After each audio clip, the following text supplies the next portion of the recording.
हे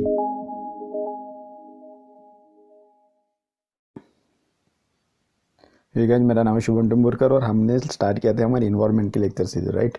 तो आज है हमारा लेक्चर नंबर 5। हमने इससे पहले जो 4 लेक्चर कर लिए थे उसमें देखा था हमने, लास्ट पर एंडिंग में देखा था कि स्टॉकहोम कन्वेंशन, और स्टॉकहोम कन्वेंशन में हमने ये देखा था कि डर्टी डजन क्या होते। तो आज देख लेंगे कि मतलब कौन से हमारे पोल्यूटेंट है, कौन से केमिकल्स है जिनको डर्टी डजन में डाला गया है। हमने लिस्ट नहीं देखी थी उसने, है ना। हमने देखा था सिर्फ किसके बारे में, एंडोसल्फान और डीडीटी के बारे में। अभी देखते आगे।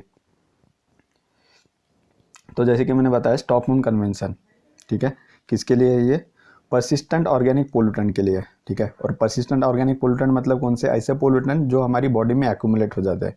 और एक्यूमुलेट कब होंगे? जब वो फैट सोल्यूबल होंगे। अगर वाटर सोल्यूबल होंगे तो वो बॉडी से निकल जाएंगे, राइट। तो अगर जो फैट सोल्यूबल है वो क्या हो जाएंगे? हमारे बॉडी में एक्यूमुलेट हो जाएंगे, और जिससे हमें क्या हो सकता है? कैंसर हो सकता है, मेंटल रिटार्डनेस आ सकता है, इनफर्टिलिटीज आ सकती है ना। ये तो कर लिया था हमने। तो जो स्टॉकहोम कन्वेंशन है वो कब साइन किया गया था? वो साइन किया गया था 2001 में, और वो फोर्स में आया 2004 में। देख सकते हो, sign in 2001 and came into force in 2004, ठीक है। तो ये किस लिए लाया गया था इनिशियली? टू फेज आउट और टू बैन 12 बायो एक्यूमुलेंट, ठीक है। 12 बायो एक्यूमुलेंट को फेज आउट करने के लिए इसको लाया गया था इनिशियली। और इसमें 2011 में एंडोसल्फान को डाला गया था। तो एंडोसल्फान के बारे में हमने हिस्ट्री देख ली कि किस कौन से स्टेट में, हमारे केरला में। पक्का, इतना क्लियर। और है ना, इंडियन पीपल के साथ यही एक प्रॉब्लम है कि मतलब वो तो बोलेंगे कि गवर्नमेंट कुछ नहीं कर रही, गवर्नमेंट कुछ नहीं कर रही, गवर्नमेंट कुछ नहीं कर रही। जब एंडोसल्फान को बैन करने की बारी आई तो केरला के लोग गवर्नमेंट के अगेंस्ट हो गए कि नहीं, बैन मत करो, ठीक है। क्योंकि पीपल भी प्रॉफिट ओरिएंटेड है, ठीक है। किसी को इन्वायरमेंट हेल्थ का कोई चिंता ही नहीं है, समझ रहे हो।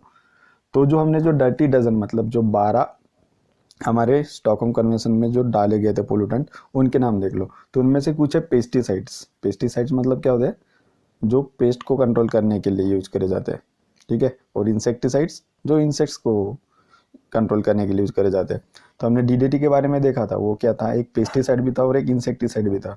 तो इंडिया किस में यूज नहीं करेगा डीडीटी का? इंडिया डीडीटी का एज अ पेस्टिसाइड यूज नहीं करेगा, इंसेक्टिसाइड यूज करेगा, ठीक है। इंडिया के साथ कौन सी कंट्री थी दूसरी? नॉर्थ कोरिया, ठीक है। तो पेस्टिसाइड देख लो कौन से? Aldrin, chlordane, DDT, dieldrin, endrin, heptachlor. एक काम कीजिए, आप इसका पूरा एक स्क्रीनशॉट ले लीजिए, ये 12 की लिस्ट रख लेना, ठीक है। इसमें कुछ है पेस्टिसाइड्स, कुछ है इंडस्ट्रियल केमिकल्स। तो हम अब जब बात कर रहे कि स्टॉकहोम स्टॉकहोम स्टॉकहोम, तो पहले जान लेते कि स्टॉकहोम कहाँ पे। तो ये जो मैप दिख रहा है आपको, ये, ठीक है, ये जो मैप है, तो यहाँ पे कुछ रेंजेस दिख रहे होंगे आपको, है ना, पहाड़ियाँ। इनको कहते हैं हम आपकी स्कैंडिनेवियन रेंजेस। और इस रेंजेस में जितने भी कंट्री आ रही है उन कंट्री को हम कहेंगे आपकी स्कैंडिनेवियन कंट्री, ठीक है। तो स्कैंडिनेवियन कंट्री कौन से? 3 है। पहले हमारी नॉर्वे, फर्स्ट है नॉर्वे, सेकंड स्वीडन, और फिर फिनलैंड। तो नॉर्वे, स्वीडन और फिनलैंड, ये आपका प्रीलिम्स का क्वेश्चन हो गया, ठीक है। प्रीलिम के क्वेश्चन भी ऐसे ही कर लेंगे हम, टेंशन नहीं है, ठीक है। तो नॉर्वे, स्वीडन और हमारा फिनलैंड, ये क्या है? 3 स्कैंडिनेवियन कंट्रीज है। और स्कैंडिनेवियन कंट्री क्यों कहा जाता है? क्योंकि वहाँ पे स्कैंडिनेवियन रेंजेस है। पक्का, इतना हो गया ना। तो स्वीडन में आपका स्टॉकहोम, तो ये हो गया उसका लोकेशन। हमने जान लिया कि क्या होते हैं हमारे persistent organic pollutant. Persistent pollutant में एबिलिटी होती है मैग्निफिकेशन और कॉन्सेंट्रेशन की। तो हमने जान लिया था कि हमारा मैग्निफिकेशन क्या होता है। मैग्निफिकेशन मतलब आप जब ट्रॉपिक लेवल पर जैसे ऊपर बढ़ोगे, आपके जो पोल्यूटेंट का जो क्या बोलेंगे उसको, अमाउंट, है ना, पोल्यूटेंट का अमाउंट और कॉन्सेंट्रेशन क्या होता जाएगा? बढ़ते जाएगा। क्यों? क्योंकि हमारे नीचे वाले ट्रॉपिक लेवल में ज़्यादा एनिमल होते हैं, और उनको खाने वाले जैसे ऊपर ऊपर बढ़ेंगे वो कम कम होते जाएंगे, जिसके कारण क्या होगा? अगर एक शेर 4 बकरियों को खा रहा है तो 4 बकरियों में जितने भी पोल्यूटेंट थे वो अकेले शेर में आ जाएंगे, है ना। तो इसलिए क्या होता है कि जैसे हम आपके ट्रॉपिक लेवल के ऊपर ऊपर पढ़ते हैं, हायर आर्की में ऊपर ऊपर चले जाते हैं, तो टॉप प्रेडेटर में सबसे ज़्यादा क्या होता है, पोल्यूटेंट।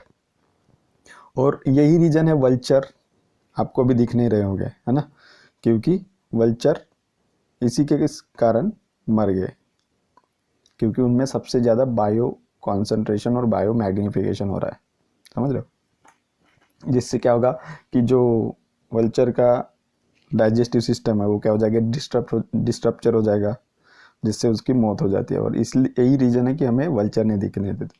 देखो एक सीधी बात समझ लो, आप कुछ भी यूज करोगे, आप बायो मैग्नीफिकेशन और बायो कॉन्सेंट्रेशन को रोक नहीं सकते, क्योंकि हम जो पेपर भी यूज करते हैं ना, उसमें भी केमिकल्स होता है, उसको ब्लीच करा जाता है, पेपर को केमिकल्स का यूज करा जाता है, ठीक है।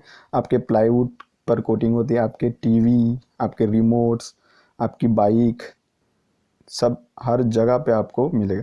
देखो और एक चीज़, आप जब प्लास्टिक बॉटल में पानी स्टोर करके रखते हो, तो जब आपकी धूप गिरेगी प्लास्टिक बॉटल पे, तो वहाँ से क्या निकलेंगे, फ्यूम्स, और वो फ्यूम्स किस में जाएंगे, फिर आपके वाटर में। अगर वो जो वाटर आप पी लोगे तो आपके अंदर तो जा ही रहे, ठीक है। तो इतना डरो मत कि ये यार क्या हो रहा है, ये सदियों से हो रहा है, ठीक है। तो अभी बस डरो मत, एक जान लो कि बस बायो अक्यूमुलेशन और बायो कॉन्सेंट्रेशन और बायो मैग्नीफिकेशन तीनों चीज़ें हो रही है, उसको कंट्रोल नहीं कर सकते, बस उसका रेट थोड़ा सा तो कम कर सकते हैं। तो इसीलिए बस स्टॉकहोम कन्वेंशन लाया गया कि कुछ तो हो जाए।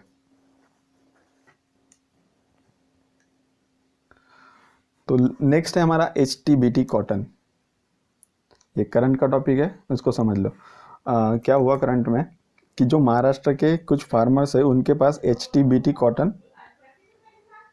कॉटन उनके पास उन्होंने यूज किया, उसको कल्टीवेट किया। तो HTBT कॉटन को GEAC मतलब जो आपकी जेनेटिक इंजीनियरिंग अप्राइजल कमिटी है उसने अप्रूव नहीं किया। पर फिर भी आपके जो महाराष्ट्र के फार्मर है उनके पास HTBT कॉटन का जो कल्टीवेशन है हमें देखने को मिला। तो HTBT कॉटन का क्या रोल है और क्यों मतलब उसको कल्टीवेट करना इतना डेंजर है, उसको समझ लो।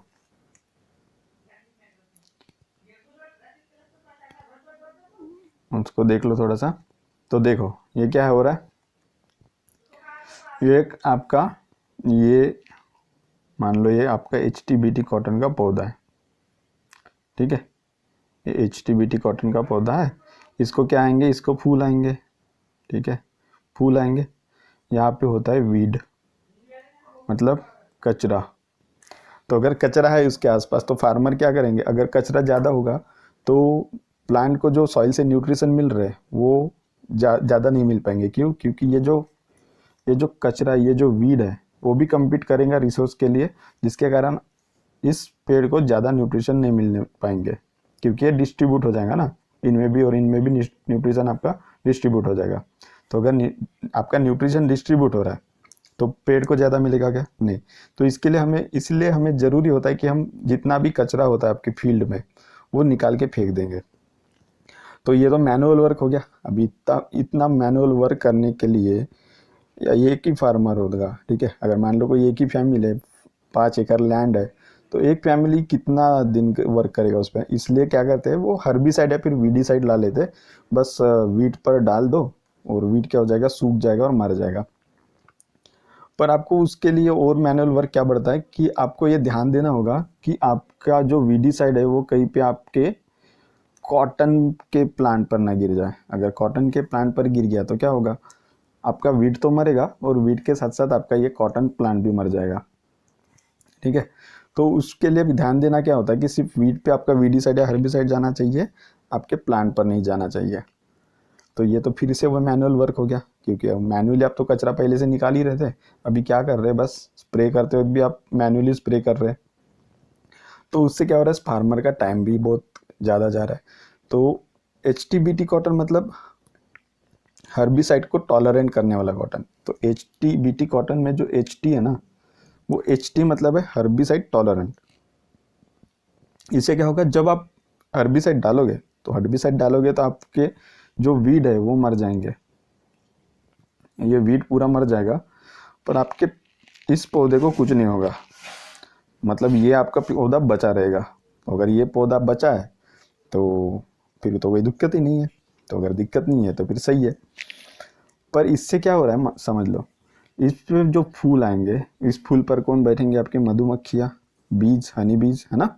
और ये हनी बीज फिर जाएगी और किसी वीट पर बैठ जाएगी, और वहाँ पे जो भी फ्लावर आए उसको भी फिर क्या हो जाएगा, क्रॉस पोलिनेशन। और जब क्रॉस पोलिनेशन होगा तो ये जो हर्बिसाइड टॉलरेंट की प्रॉपर्टी इस प्लांट में थी, ये अभी किस में चली जाएगी, वीड में चली जाएगी। और अभी जब आप दूसरे टाइम जब आप हर्बिसाइड छिड़कोगे, है ना, वीट पे, तो वीट क्या नहीं होगा, वीड नहीं मरेगा। क्यों, क्योंकि वो भी अभी हर्बिसाइड टॉलरेंट हो गया। तो जो वीट क्रॉस पॉलिनेशन के कारण आपका हर्बिसाइड टॉलरेंट हो गया, उसे हम कहते हैं सुपर वीड। क्या कहेंगे, आपका सुपर वीड, है ना। तो HTBT कॉटन जब आप पहली बार यूज करोगे तो वो तो सही है, आप फिर जितना भी वीड है उस पर हर्बिसाइड वीडिसाइड डाल दो, उससे क्या हो जाएगा, आपके पूरे वीड मर जाएंगे और आपके पौधे बचे रहेंगे। पर जब नेक्स्ट टाइम क्रॉस पॉलिनेशन हो गया, तो अगर वो बढ़ता गया बढ़ता गया, तो वीड कैसे हो जाएंगे, आपके सुपर वीड बन जाएंगे। तो फिर तो वही प्रॉब्लम होगी जो पहले से थी। तो बस इसके लिए GEAC मतलब जेनेटिकली इंजीनियरिंग अप्राइजल कमेटी ने उसको अप्रूव नहीं किया। ये रहा आपका HTBT कॉटन। तो समझ लो, तो HTBT कॉटन बैन बिकॉज क्यों, इलीगल कल्टीवेशन इन महाराष्ट्र। यो क्या है, ये एक हर्बिसाइड टॉलरेंट है, BT कॉटन की वैरायटी है जो कि हर्बिसाइड टॉलरेंट है। तो BT कॉटन मतलब क्या होता है, सॉइल में हमारी बैक्टीरिया होता है जिसका नाम है बैसिलस थ्रुंगेजेनेसिस। ये क्या करती है, इसको जब आप आपके कॉटन के साथ मिक्स कर लेते हो, है ना, टेक्नोलॉजी के थ्रू, अगर जब कॉटन में डाल देते हो, जब कॉटन के बॉल्स आते हैं तो उस पर क्या आता है, आपका बॉलवर्म। बॉलवर्म क्या है, एक कीड़ा समझ लो। तो ये क्या करेगा, आपके बॉल जो कॉटन बॉल्स है उनको खा जाएगा, तो आपका प्रोडक्शन क्या हो जाएगा, प्रोडक्शन रिड्यूस हो जाएगा, जिससे लॉस होगा आपके फार्मर को। तो अगर आप ये BT जो है, मतलब आपकी बैक्टीरिया, सॉइल बैक्टीरिया है बैसिलस थ्रिंजिनस, इसको आप पहले से ही प्लांट में डाल दोगे, तो क्या करेगा, जब बॉलवर्म इस बॉल को खाने को कोशिश करेगा ना, तो वो मर जाएगा। तो अगर वो मर गया तो आपके फिर कॉटन को किसी खतरे की किसी खतरे से डरने की ज़रूरत ही नहीं है, ठीक है। जिससे क्या होगा, आपका प्रोडक्शन ज़्यादा बढ़ेगा। तो अभी HTBT कॉटन में आपने फिर अभी आपका तो ये जो बॉल वर्म वाला प्रॉब्लम था वो रिजॉल्व हो गया। अभी आपको वीडीसाइड वाला प्रॉब्लम था, तो आपने उसमें क्या किया, हर्बिसाइड टॉलरेंट कर दिया उसको, तो अभी वो क्या हो गया, एकदम सुपरमैन। अभी आपके कॉटन को किसी से टेंशन ही नहीं, वो एकदम सुपरमैन बन गया। पर ये सुपरमैन किसको राइज करेगा, सुपर वीट को, ठीक है। तो बस इसीलिए GEAC ने उसको अप्रूव नहीं किया, ठीक है। It is common crop on cotton introduce by Britishers. तो ये BT कॉटन किसने लाया था, ब्रिटिशर्स ने लाया था। इसी को हम क्या कहते हैं, आपका मैनचेस्टर कॉटन। तो HTBT कॉटन क्या है, हमने अभी देखा था कि ये क्या करेगा, ये क्या करेगा, आपके प्रॉब्लम को इंक्रीज करेगा। कौन सी प्रॉब्लम, आपके सुपर वीट की प्रॉब्लम। सुपर वीट क्या होता है, सबको क्लियर है, चलो आगे देख लेते हैं। तो सुपर वीट मतलब समझ लो कि सुपरमैन का next version, super weed. Super villain होते ना हमारे, वैसे ही। तो super weed are the weed which में over period of time experience herbicide tolerance same like antibiotics tolerance resistance. तो एंटीबायोटिक रेजिस्टेंस क्या होता है, उसके बारे में थोड़ा सा पढ़ लो। नेक्स्ट है हमारा मेलामाइन, ये है मेन हीरो, ठीक है। तो आप जितने भी मिल्क ले रहे हो, जितने भी मिल्क प्रोडक्ट ले रहे हो, उसमें क्या होता है, मेलामाइन। और मेलामाइन क्या करता है, आपके मिल्क में नाइट्रोजन के क्वांटिटी भी बढ़ा देता है, जिससे आपको लगेगा कि दूध बहुत हेल्दी है, और उसकी थिकनेस भी बढ़ा देता है, ठीक है। पर मेलामाइन एक्चुअली क्या है, तो ये एक है मार्बल डस्ट। हाँ बिल्कुल, जो आपकी मार्बल्स होती है उनकी कटिंग होने के बाद जो पाउडर निकलता है, वही किस में डाला जाता है, आपके मिल्क में। और इसको यूज करना स्टार्ट किया चाइना ने। तो अगर आपको मार्केट में गाढ़े दूध दिख रहे हैं, तो समझ लो कि वो गाढ़ा दूध मतलब उसमें फैट ज़्यादा नहीं है, उसमें मेलामाइन डाला हुआ है, इसलिए वो गाढ़ा दिख रहा है। और क्या इंडिया में उसका यूज चालू है? हाँ, इंडिया में उसका यूज चालू है। मेलामाइन बहुत जगह यूज होता है।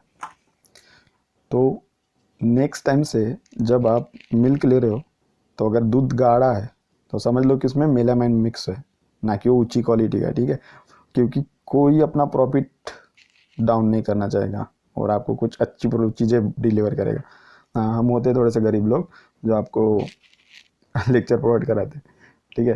तो फिर स्ट्रॉन्टियम 90 है। तो स्ट्रॉन्टियम जो है, स्ट्रॉन्टियम अगर आ गया एग्जाम में कि स्ट्रॉन्टियम इज अ टॉक्सिक, तो उसका आंसर हो जाएगा नो, क्योंकि स्ट्रॉन्टियम टॉक्सिक नहीं है, स्ट्रॉन्टियम 90 टॉक्सिक है। और स्ट्रॉन्टियम 90 कहाँ से प्रोड्यूस होता है? तो मान लो न्यूक्लियर फिजन में क्या होता है? दो एटम सेपरेट हो जाते हैं, उसमें जो एनर्जी रिलीज होती है, ठीक है? और फ्यूजन में क्या होता है कि दो एटम फ्यूज हो जाते हैं, जिससे क्या निकलती है? फिर से एनर्जी रिलीज होती है। तो फ्यूजन में ज़्यादा एनर्जी होती है कि फ्यूजन में ज़्यादा एनर्जी होता है? तो फ्यूजन में सबसे ज़्यादा एनर्जी निकलती है, ठीक है? और यही रिएक्शन होती है हमारे सन पे, मतलब हमारे सूरज पे। तो ये जो आग का गोला आसमान में आपको दिखता है ना, वहाँ उसमें क्या हो रहा है कि उसमें हाइड्रोजन हाइड्रोजन देख लो, हाइड्रोजन के H11 H12 और H13। तो ये जो H11 है ये हाइड्रोजन है आपका, H12 जो है ये आपका ड्यूटेरियम, और H13 ये क्या है आपका? ट्रिटियम। तो ड्यूटेरियम और ट्रिटियम क्या करेंगे?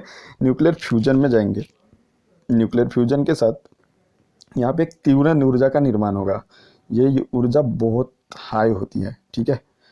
मिलियन डिग्री सेल्सियस पकड़ लो इसको।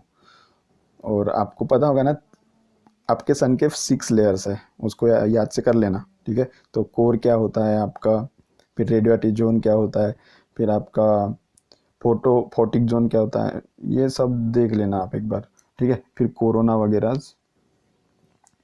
तो सबसे ज़्यादा एनर्जी कौन सी रिएक्शन में होती है? न्यूक्लियर फ्यूजन में।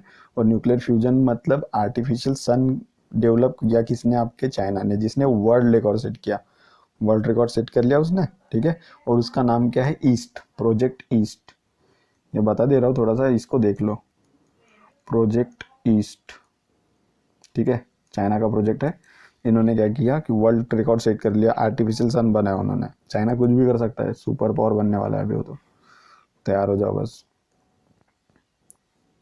और अभी न्यूज़ में भी चल रहा था ना कि पाकिस्तान ने पैसे मांगे थे और चाइना ने उसको पैसे दिया था, कितने परसेंट से पता है? 17% से। दिवालिया हो गया पाकिस्तान तो गया। तो न्यूक्लियर फ्यूजन में निकलेगा आपका स्ट्रॉन्टियम, न्यूक्लियर एक्सीडेंट हो गया समझ लो उसमें, और एटॉमिक बॉम्ब। तो एटॉमिक बॉम्ब में भी रिएक्शन तो न्यूक्लियर फ्यूजन की होती है, समझ रहे हो?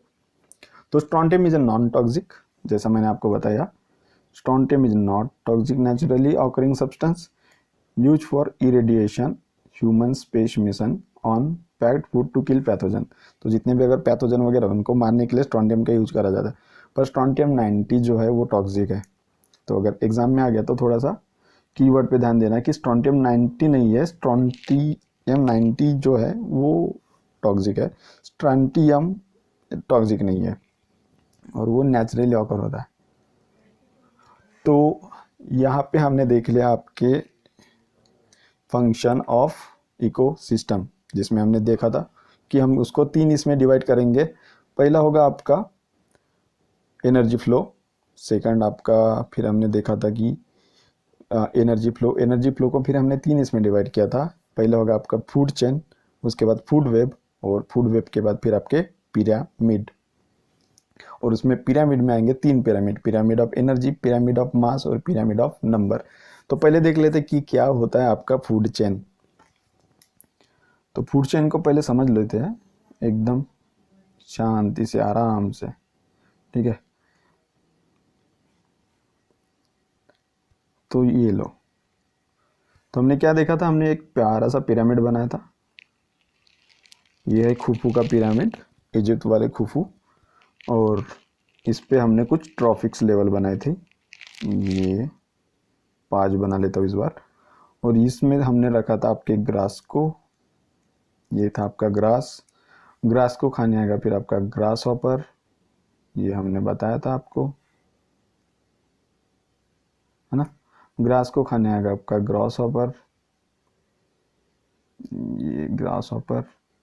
फिर ग्रास हॉपर को खाएंगा रैट, तो ये आपका रैट। और रैट को फिर खाएगा आपका स्नेक, खाएगा ना कि छोड़ देगा, खाएगा। और फिर स्नेक को खाएगा आपका हॉक। ठीक है, तो क्या हो रहा है, प्राइम, तो जो आपका ग्रास है उसको हम क्या कहते हैं, आपका प्रोड्यूसर, ये होते हैं प्रोड्यूसर। ठीक है, और जो इसके ऊपर आएगा इसको हम कहेंगे आपका कंज्यूमर। पर कौन सा कंज्यूमर, प्राइमरी कंज्यूमर। ठीक है, तो पहले प्रोड्यूसर, प्रोड्यूसर के ऊपर आ रहा है आपके प्राइमरी कंज्यूमर, और प्राइमरी कंज्यूमर के ऊपर आएगा फिर आपका सेकेंडरी कंज्यूमर, ये हो गया आपका सेकेंडरी कंज्यूमर। एससी मतलब सुप्रीम कोर्ट, सुप्रीम कोर्ट नहीं है वो, सेकेंडरी कंज्यूमर है। फिर उसके ऊपर आएगा टर्सरी कंज्यूमर, मतलब आपका स्नैक। और फिर आपका आएगा क्वाटरनरी कंज्यूमर, मतलब हॉक। तो अगर आप ध्यान से देखोगे तो आपको समझ आएगा कि बेस जो है, बेस कैसा है, बेस है ब्रॉड। और जो आपको टॉप दिखेगा पिरामिड का, टॉप कैसा है, वो एकदम छोटा, है ना, narrow base, narrow narrow top है। और बेस कैसा है उसका, बेस बहुत ब्रॉड है। तो इससे मतलब हमें तीन चार चीजें इसमें से हम निकाल सकते हैं कि अगर हम बात कर रहे हैं किसकी, प्रोड्यूसर्स की। प्रोड्यूसर कौन है, आपकी ग्रास। और ग्रास कहाँ पे होगी, पानी में या पे लैंड पे, लैंड पे होगी। तो अगर आपकी ग्रास किस पे, लैंड पे, तो मैं क्या कह सकता हूँ, ये हमारी क्या है, लैंड की इकोसिस्टम। ठीक है, तो हम बात किसकी कर रहे हैं अभी, हम बात कर रहे हैं हमारे लैंड इकोसिस्टम की। तो इतना क्लियर है। तो लैंड इकोसिस्टम में क्या देखने को मिल रहा है हमें कि ग्रास ज़्यादा है, ठीक है, उसको खाने वाले कीड़े फिर ग्रास से कम होंगे। और फिर कीड़ों को खाने वाले जो चूहे हैं वो उनसे कम होंगे, और चूहों को खाने वाले स्नेक फिर उनसे भी कम होंगे। और सबसे टॉप लेवल पे जो हॉक है वो क्या होगा, इन सभी से नंबर में लेस। और इससे क्या होगा, आपका बॉटम होगा ब्रॉड और टॉप होगा एकदम छोटा, है ना।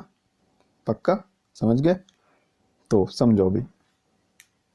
और हम क्या कहते हैं इनको, ये जो 1 2 3 4 और 5, ये क्या है आपकी ट्रॉफिक लेवल। समझ गए, इतना क्लियर है। तो ये जो मैंने फूड चेन बनाया, मतलब पहले आएंगे ग्रास, ग्रास के बाद ग्रास हॉपर, ग्रास हॉपर के बाद आपका रैट, रैट को खाने आएगा स्नेक, और स्नेक को खाने आएगा फिर आपका हॉक। ठीक है, तो स्नेक को खाने आएगा फिर आपका हॉक। तो ये एक लीनियर अरेंजमेंट दिख रही है आपको, एक लीनियर अरेंजमेंट है। ठीक है, तो अगर मान लो कि किसी कारण से ये चूहा, सांप इतने बढ़ गए कि उन्होंने पूरे चूहे को खा लिया, अभी चूहा एक्सटिंक्ट हो गया। तो अगर चूहा एक्सटिंक्ट हो गया तो अभी सांप के पास खाना ही नहीं बचा, तो भूख से मर जाएगा। ठीक है, क्यों, क्योंकि वो बोलेगा अरे यार, फूड चेन तो ऐसी लीनियर सिस्टम है, मुझे चूहा ही खाना था, कुछ और उसको दिखा, समझ लो फ्रॉग दिखा, तो फ्रॉग को क्या बोलेगा, मैं तुझे नहीं खा सकता, तू मेरे फूड चेन में नहीं है। ठीक है, ऐसा होगा क्या, ऐसा नहीं होगा। तो रियलिटी में चीज़ कुछ और ही है। सांप को जो भी आगे दिखेगा उसको खा लेगा, भूख बड़ी चीज़ है। ठीक है, ठीक है ना। तो भूख बड़ी चीज़ है तो वो किसी को भी खा लेगा, ऐसा थोड़ी ना कि बस वो चूहे ही खाएगा, किसी और को नहीं खाएगा। वैसे ही हॉक की बात करेंगे, अगर मान लो सांप एक्सटिंक्ट हो गया तो ऐसा नहीं है ना कि फिर हॉक मर जाएगा भूख से, वो किसी और को खा लेगा। समझ रहे हो। तो अगर मैं बात करूँ आपकी फूड चेन की, तो फूड चेन एक लीनियर अरेंजमेंट है। ठीक है, उसमें कोई अल्टरनेटिव्स प्रोवाइड नहीं हो रही है। ठीक है, पर जिस दिन मान लो, ये समझो, यहाँ पे क्या है आपका चूहा, यहाँ पे आपका स्नेक, और यहाँ पे आपका हॉक।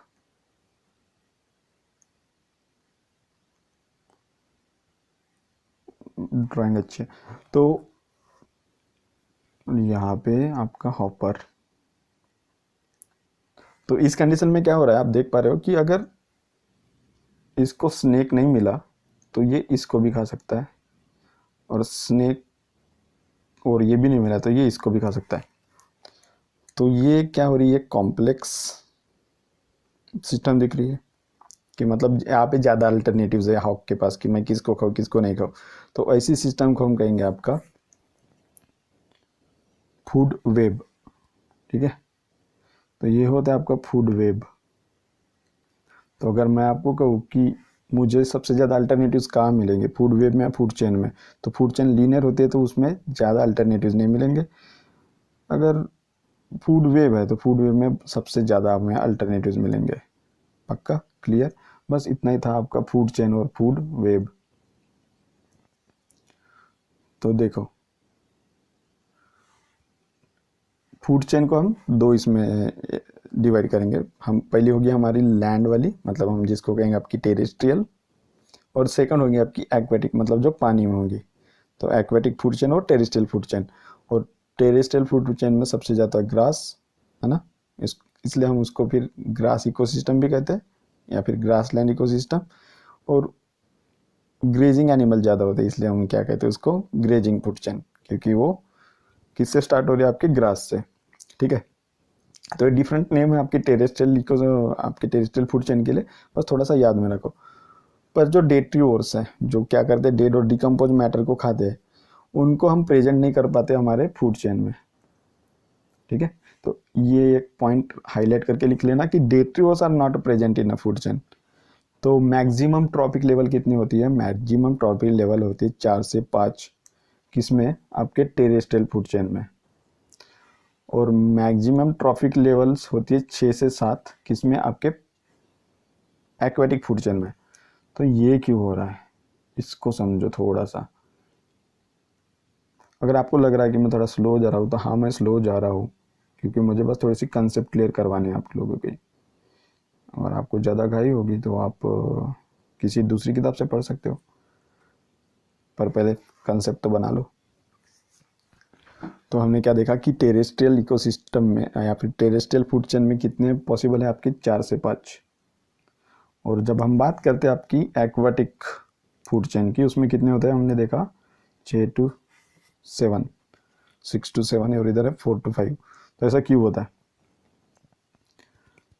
तो आपके जो लैंड पे हमने देखा था कि यहाँ पे ट्रॉपिक्स होते हैं और हमने देखा था कि सिर्फ 10% एनर्जी ट्रांसफ़र होती है। तो मान लो ये सन से आई 100% किस में आपके ग्रास में। ठीक है, ग्रास में यूज कर लिया 100%। तो जब ग्रास के ऊपर जो भी ग्रास को खाएगा उसमें कितना परसेंट जाएगा, सिर्फ 10%। तो मान लो यहाँ पे 100 आ रही है, 100 का कितना होता है 10%, सिर्फ 10। ठीक है, इसके ऊपर भी ये जाएगा 10% रूल से। तो 10%, 10 का 10% कितना होगा 1, और 1 का 10% होगा 0.1, और 0.1 का कितना परसेंट हो जाएगा 0.01। तो जितने भी टॉप लेवल पर रहेंगे उनको खाना कितना लगेगा, उनको खाना फिर ज़्यादा चाहिए। ज़्यादा खाना क्यों चाहिए, क्योंकि एनर्जी बहुत कम ट्रांसफर हो रही है। और फिर जो टॉप लेवल पे है वो प्रेडेटर कहलाते हैं। प्रेडेटर क्या कहते हैं, प्रे के पीछे भागते हैं, तो उनके भागने के लिए एनर्जी लगेंगी। अगर खाना नहीं मिला तो फिर से भूखे रहने रहेंगे। ठीक है, और हमारी बात करेंगे हमारी एक्वेटिक इकोसिस्टम की। ये मान लो आपका एक्वेटिक इकोसिस्टम है। तो एक्वेटिक इकोसिस्टम में क्या हो रहा है, ये बस पानी के साथ बह रहे हैं। ठीक है, पानी आया, ये पानी के साथ बह गए, उनको ज़्यादा मेहनत करने की ज़रूरत नहीं है, पानी उनका ट्रांसपोर्टेशन का काम कर रहा है। तो यहाँ पे जो एनर्जी ट्रांसफ़र होती है वो होती है 40%। 40% ईच ट्रॉपिक लेवल पे इसमें कितनी परसेंट होगी, 40% से एनर्जी ट्रांसफ़र होगी। और फिर लैंड पे कितनी हो रही है, लैंड पे सिर्फ 10% हो रही है।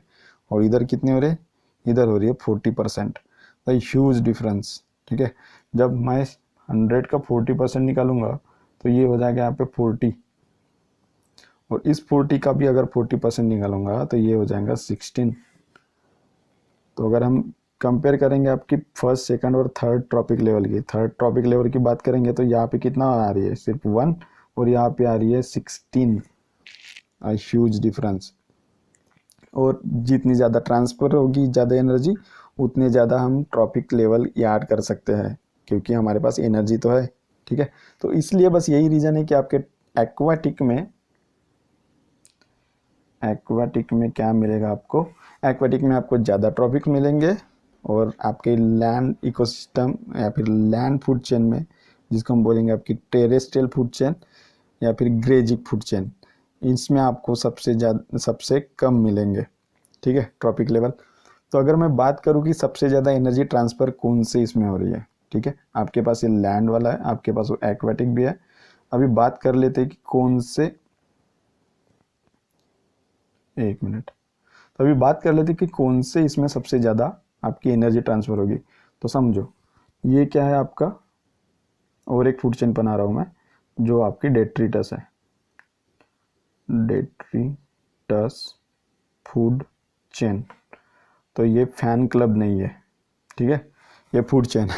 मैं तो बोलूँगा डेट्रिटस फैन क्लब, डेट्रिटस के फैन होने क्या बना है, उनका क्लब बना है, ऐसा नहीं है, ठीक है। तो डेट्रिटस फूड चेन में क्या हो रहा है, डेट्रिटस फूड चेन में ये फूड चेन किससे चालू होती है, डेड और डिकम्पोज मैटर से, ठीक है। और इस फूड चेन में सबसे ज़्यादा एनर्जी ट्रांसफ़र होती है, क्यों, क्योंकि डेट को खाने वाला सिर्फ उसके ऊपर बैठा है, ठीक है। तो आप जितने ट्रॉफिक लेवल में जितने नीचे रहोगे उतनी ज़्यादा क्या मिलेगी आपको, एनर्जी। तो समझो अभी यहाँ पे क्या है, आपका पूरा वेज को खाएगी बकरी, फिर बकरी को खाओगे आप, तो एनर्जी कैसी मिल रही है, एनर्जी मिल रही है कम। अगर मान लो आप वेज खा रहे हो तो आपको ज़्यादा एनर्जी मिलेगी।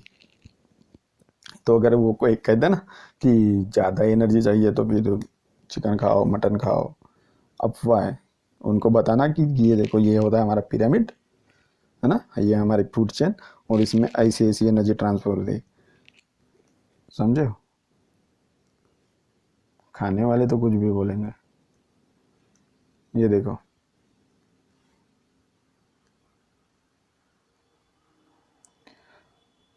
तो जैसे हमने बात कर लिया था कि फूड चेन इज क्या है, linear arrangement of who it's what, starting from producer, जो हमने देख लिया था कि grasses, to top level consumer, top level consumer जिसको हम कहते हैं आपके क्वार्टरनरी कंज्यूमर्स, ठीक है। It is sequence of organism as per trophic level, traffic नहीं मतलब क्या भीड़ हो रही है क्या वहाँ पे, तो trophic level. There are two type of food chain, जो हमने बात कर लिया पहले, होती है ग्रेजिंग फूड चेन जिसका अल्टीमेट सोर्स ऑफ एनर्जी कौन है, आपका सन। फिर है आपकी डेट्रिटस फूड चेन जो कि स्टार्ट होती है आपके डेड और डिकम्पोज मैटर से, ठीक है। वर्ड हाईलाइट कर रहा हूँ मैं, ध्यान दो। डेट्रिटस फूड चेन डेड और decompose organic matter source of energy होता है उनका, ठीक है। In realities ecosystem consist of several interconnected food chain, ठीक है।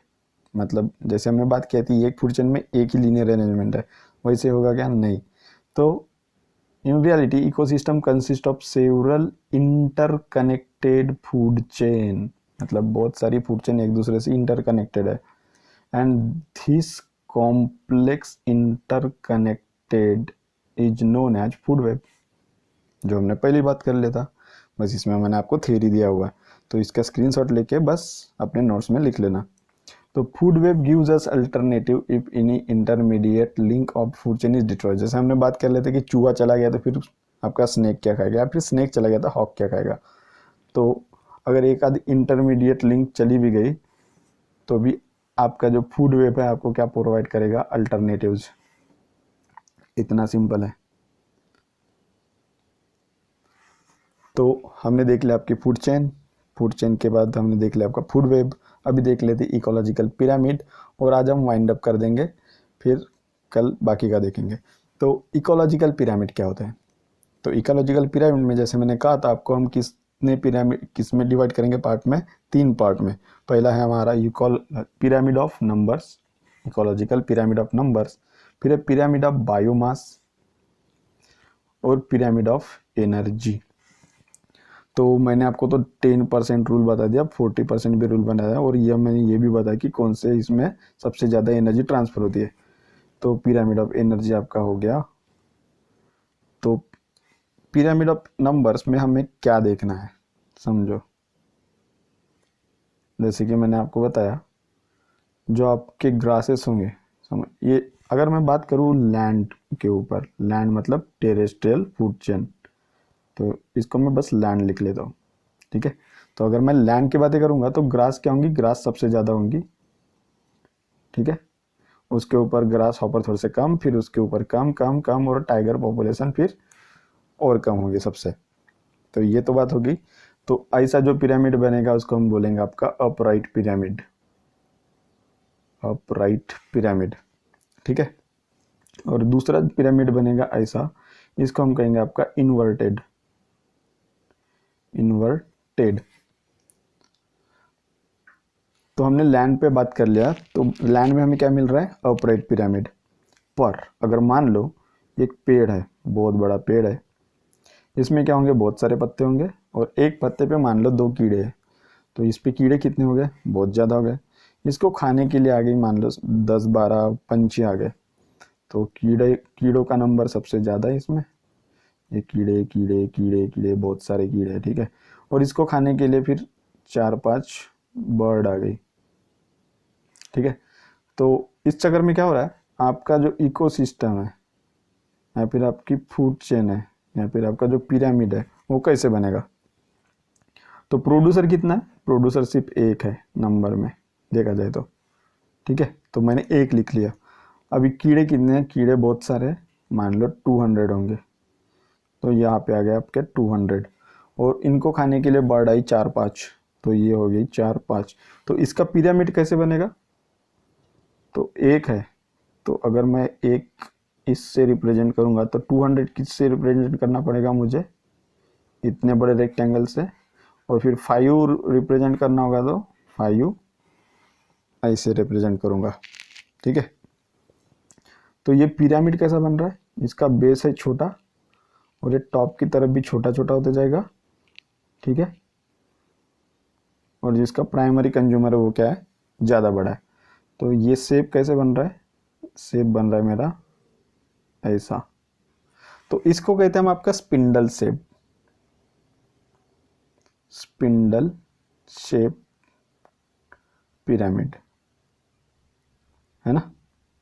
ये हो गया आपका स्पिंडल शेप पिरामिड। तो अगर आपको पूछा जाए कि टेरेस्ट्रियल फूड चेन में पिरामिड ऑफ नंबर्स जो है, ठीक है, तो पिरामिड ऑफ नंबर्स कौन से शेप के हो सकते हैं, upright only, inverted only, upright and inverted both. तो upright and inverted both, spindle कोई भी हम कभी कभी इन्वर्टेड भी कहते हैं, ठीक है। तो अपराइट, स्पिंडल्ड और फिर इन्वर्टेड दोनों आएंगे। तो अगर हम बात, हमने तो ये जान लिया आपके लैंड के बारे में, अभी हम देख लेते हैं एक्वेटिक इकोसिस्टम के बारे में।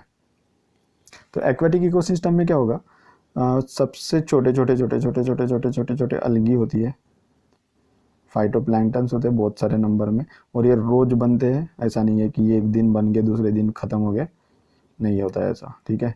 ये मिलियन बिलियन बिलियंस में होंगे, ठीक है। इनको खाने वाली मछलियाँ छोटी छोटी मछलियाँ होंगी, इनका भी नंबर बहुत ज़्यादा होगा, पर इनसे कंपैरिजन में कम होगा। तो ग्रेटर देन वाला साइन लगा दे।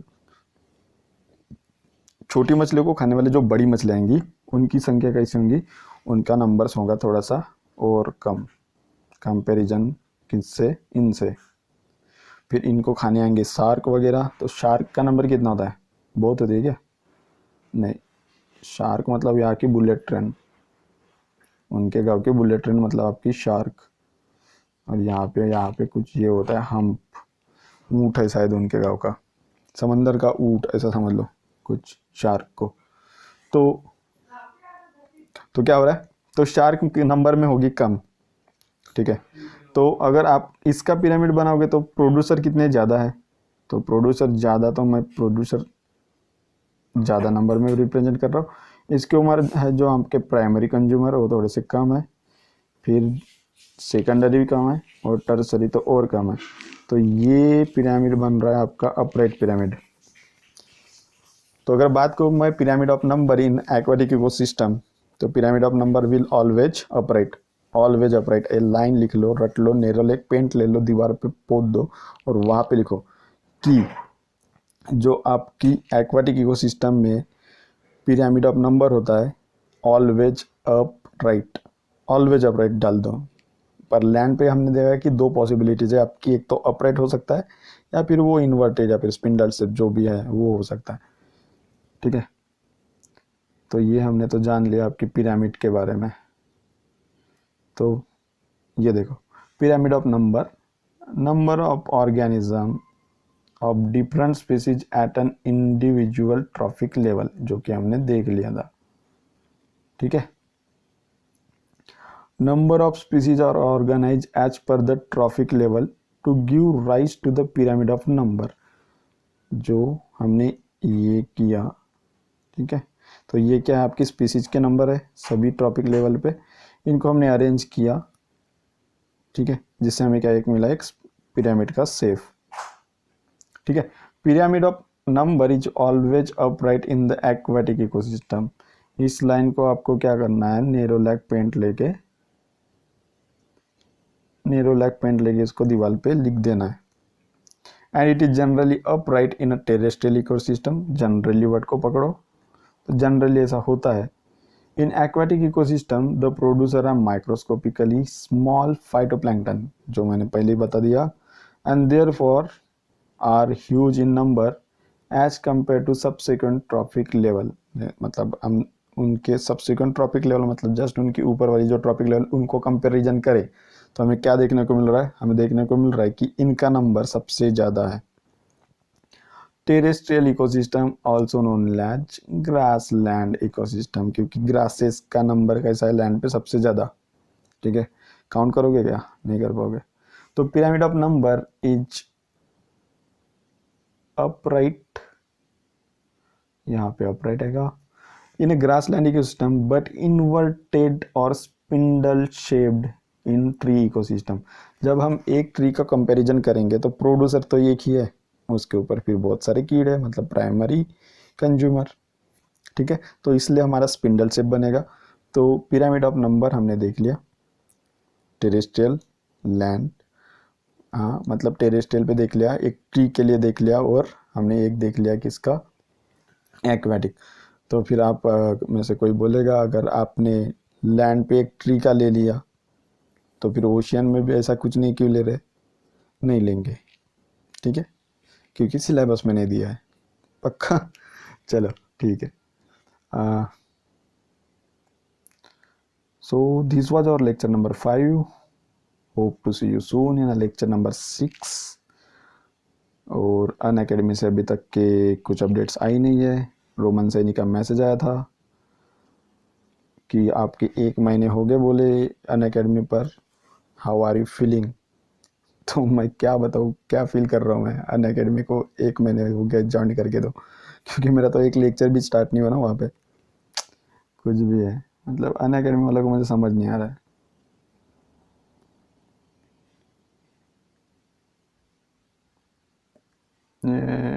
मुझे लगा कि मतलब कुछ बता रहे होंगे कि नेक्स्ट स्टेप क्या है, या फिर मतलब अभी कब से स्टार्ट हो रहा है मेरा क्लास लेक्चर वगैरह अनअकैडमी पे, ऐसा कुछ बताएंगे ऐसा लग रहा था। पर जैसे मैंने वो मेल खोल के देखा तो मुझे मैसेज आया कि it has been 1 month you are on Unacademy, how is your experience. अरे क्या एक्सपीरियंस बताऊँ मैं, बताओ। गाइज वैसे लेक्चर ख़त्म हो गया, आप स्किप कर सकते हो।